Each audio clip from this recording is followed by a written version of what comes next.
Look what I have here. The new Rollei 35 AF camera. And this thing just came in the mail. Huge shout out to Mint for sending this to me. They believe in my YouTube work and they like my photography, so they thought I'd be a good candidate for testing this thing out and putting out some initial thoughts and camera reviews. So here we are. So obviously this is a brand new camera. It's a film camera, but of course it's got a bunch of automatic modern digital things going on. And let me turn it off here for a second. Let's take off the lens cap here so you can see, and I'll move up as close as this lens lets me. So this is the camera, and that's the lens. Obviously, it's a 35 millimeter f2.8, and I'm very excited to put this thing to test because the pictures that I've seen online look fantastic, very sharp, beautiful resolution, and you know it's a 35 millimeter 2.8. For me, that's a sweet spot. That's what I shoot typically with, anyways. So just some quick impressions of the outside here. Got all these switches out here. You see your exposure compensation dial right there. On the surface of here, you've got some indicators so you know what's in your camera, black and white, color, slide, etc.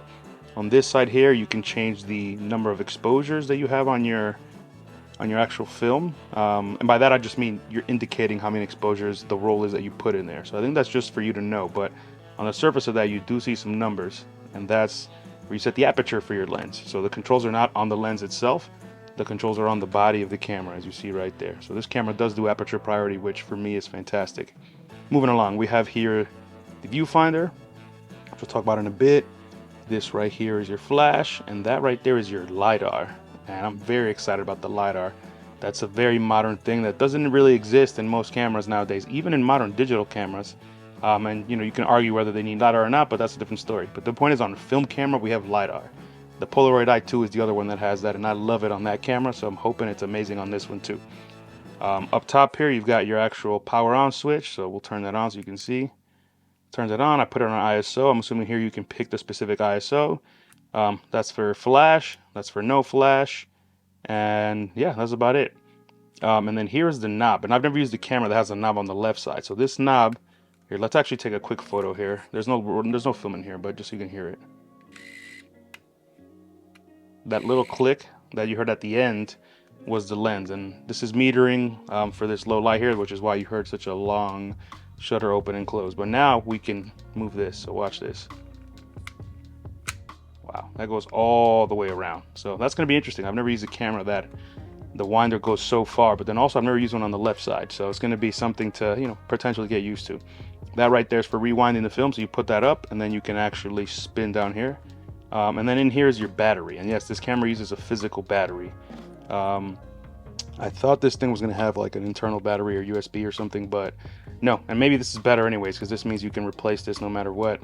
You're not going to have an internal battery that's ever going to die on you. So looking at the bottom of the camera, here this is the film rewind lever. And the only kind of thing that I've noticed here is that, you know, when you close it here, it's secure. You know, I turn the camera down like this and turn it back, you see it's still there. But if you shake this around a little bit, you see this comes out. So I'm curious, you know, how that's gonna fare, if that's gonna become annoying or not in the long run. So anyways, that's that. And then here, this is actually the lock for the body of the camera. So this camera opens very differently from most film cameras. So let's actually do that. So I'm gonna move this way to unlock it. Now the camera's unlocked, and now you can open the camera. And this does not have a door that swings open like most film cameras. This has one of those bodies that you pull open from the top to the bottom. So, and I hate doing this right now because I'm like scared I'm gonna break it. So here we go. There we go. So this is the bottom part, and this is the body of the camera. So let's look at the inside here. This thing you see right here, this is the pressure plate, and you can lift this up. You have to lift it up, and when you put your film in, you put your film in right here, and then you pull it across the top of the aperture of the camera here, and then it goes into there in order to be tight. Then you put your back plate back on it, and now the film plane where the image is actually going to be projected by your lens is going to be under here, and it's going to be perfectly flat because of this. And this is black too, so this should minimize any kind of reflections or anything like that. So this is very important. This is where your film winds, and when you pull this way, this rotates like any other film camera. And then here we do have some pins, which I'm assuming do something. Maybe just sense that there's film in the camera potentially, maybe pressure pins, but we'll see.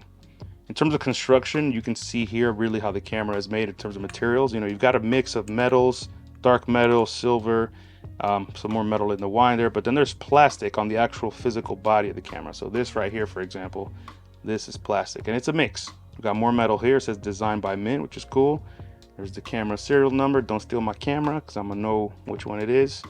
And yeah, that's it. So I'll admit, pulling this camera apart to open it is kind of weird to me. I'm sure I'll get used to this at some point, but right now I just feel like I'm gonna break this thing. And this camera is pretty solid, but it's just small, and I feel like my hands can easily crush this. As you see, I'm being real precious here, and I'm holding it outwards awkwardly because I'm trying to put it in front of the video camera so you can record this video, but nonetheless it feels kind of weird. So let's try this here. Stop being a little wuss. Why am I not doing this properly now?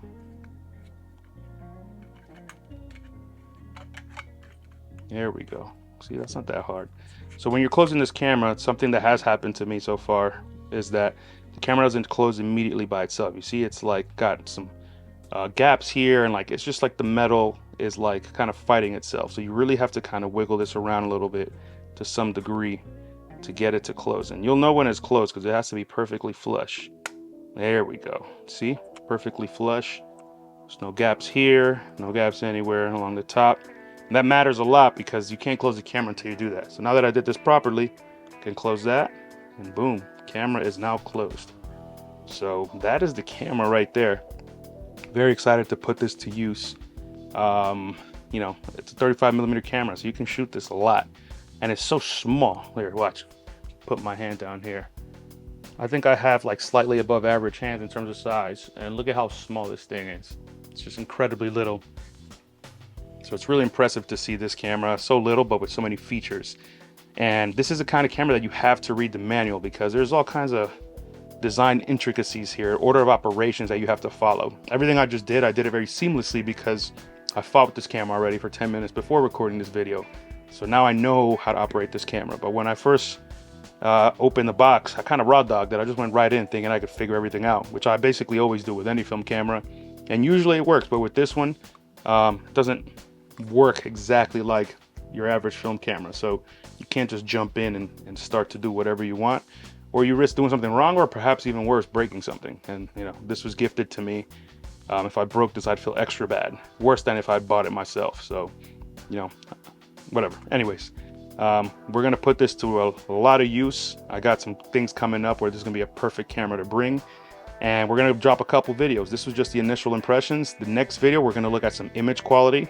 I'm gonna take this lens and shoot it in a lot of different scenarios so you can see what photos look like from this lens. And I'm assuming they're gonna look fantastic based off of what I've already seen.